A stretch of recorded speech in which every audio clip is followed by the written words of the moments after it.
teman-teman semua. Di sini ada yang udah pernah dengar apa sih itu teks akademik, atau mungkin kalian penasaran tentang teks akademik tersebut. Nah, daripada kita bertanya-tanya, yuk pantengin terus videonya. Nah teman-teman, sebelum kita masuk ke materi, mari kita kenali dulu capaian pembelajaran dan tujuan pembelajaran dalam teks akademik ini. CP dalam teks akademik ini yaitu peserta didik mampu memahami, menelaah, dan mengembangkan teks akademik secara mendalam melalui kegiatan membaca, menyimak, dan menulis dengan menggunakan pola berpikir kritis, logis, dan sistematis. Nah, dalam proses tersebut, peserta didik diharapkan mampu menginterpretasi berbagai gagasan ilmiah yang disajikan dalam teks akademik, menganalisis struktur dan unsur pengembangannya, serta mengevaluasi ketepatan penggunaan bahasa, istilah, keilmuan, dan data pendukung yang digunakan penulis. Nah, selain itu juga, peserta didik mampu memanfaatkan berbagai sumber informasi yang terpercaya serta bertanggung jawab, menerapkan prinsip etika akademik, serta menyajikan gagasan dan hasil kajian dalam bentuk teks akademik yang runtun, koheren, dan sesuai dengan kaidah akademik. Nah, selanjutnya ada TP atau tujuan pembelajaran dalam teks akademik, yaitu melalui rangkaian kegiatan pembelajaran yang terencana. Peserta didik diharapkan mampu memahami konsep, fungsi, dan karakteristik teks akademik secara komprehensif, mengidentifikasi dan menjelaskan struktur teks akademik secara tepat dan sistematis, serta menganalisis penggunaan kaidah kebahasaan yang mencakup pemakaian bahasa baku, istilah ilmiah, kalimat efektif, serta sistem sitasi dan daftar pustakanya. Nah, peserta didik juga diharapkan mampu menilai keakuratan data, kelogisan argumentasi, dan keterpaduan antar bagian teks akademik, mengolah informasi dari berbagai sumber rujukan secara kritis dan etis, serta menyusun, merevisi, dan menyajikan teks akademik sederhana seperti makalah atau laporan ilmiah dengan memperhatikan ketepatan struktur kebahasaan dan etikanya. Hai teman-teman, perkenalkan nama saya Hilpia. Saya dengan NIM 232100054, Prodi Pendidikan Bahasa dan Sastra Indonesia, Fakultas Pendidikan Bahasa IKIP Siliwangi. Di sini saya ingin memenuhi tugas UAS mata kuliah Kapita Selekta SMA dengan dosen pengampu Ibu Teti Sobari MPD. Wah, pasti teman-teman ini udah penasaran ya tentang tes akademik itu seperti apa, struktur akademik seperti apa, dan ciri-cirinya seperti apa. Tanpa berlama-lama lagi, mari kita langsung ke materinya saja ya. Nah, yang pertama ada pengertian teks akademik teman-teman. Teks akademik merupakan tulisan formal yang muncul di lingkungan sekolah, perguruan tinggi, dan lembaga penelitian seperti makalah, artikel ilmiah, laporan penelitian, skripsi, tesis, dan disertasi. Tujuannya yaitu untuk menyampaikan gagasan, data, atau temuan penelitian secara teratur sehingga dapat dikaji, diuji, dan dimanfaatkan oleh pembaca lainnya.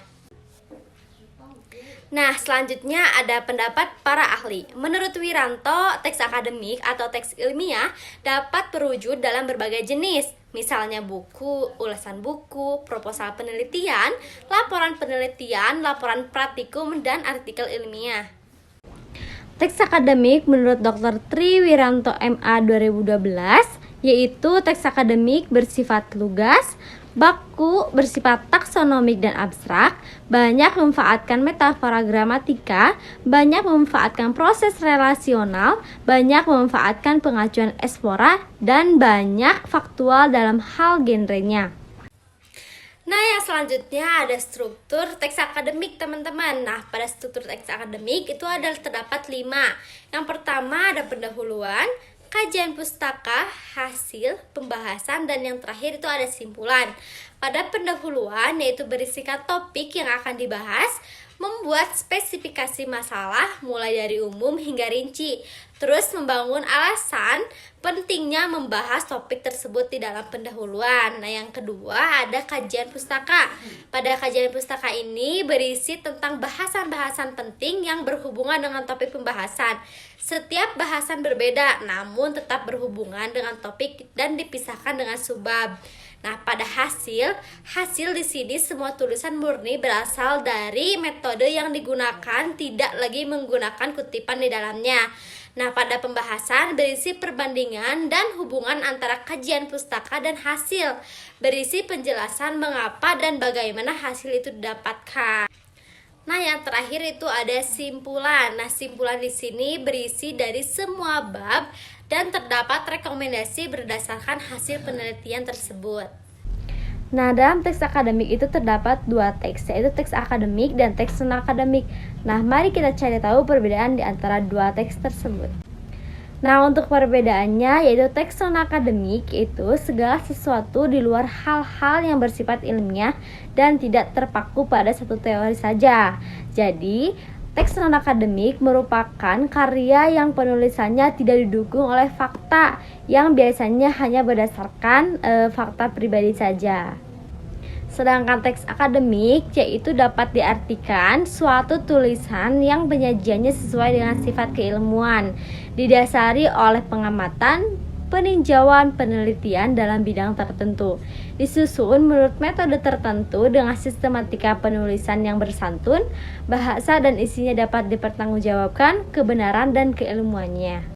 Jadi dapat disimpulkan perbedaan dari kedua teks tersebut bahwa teks akademik harus mengacu pada teori dan isinya harus dipertanggungjawabkan. Nah, sedangkan teks non-akademik isinya tidak didukung oleh fakta, melainkan berdasarkan fakta pribadi. Nah, sekarang ada ciri-ciri teks akademik dan teman-teman. Pada ciri-ciri teks akademik, yaitu terdapat penggunaan bahasanya yang sederhana, padat, objektif, dan logis. Jadi, teks akademik itu tidak menggunakan bahasa yang bertele-tele, tapi menggunakan bahasa yang logis, padat, karena penggunaan bahasa yang formal. Nah, yang selanjutnya ada genre dalam teks akademik terdapat dua, yaitu genre makro dan genre mikro. Genre makro digunakan untuk menamai jenis teks keseluruhan seperti artikel ilmiah, paper atau jurnal, proposal, laporan penelitian, skripsi, tesis, dan disertasi. Nah, sedangkan genre mikro adalah subgenre yang lebih kecil berada di dalam genre makro seperti teks deskripsi, teks eksplanasi, teks diskusi, dan teks eksposisi yang membangun keseluruhan teks akademik tersebut.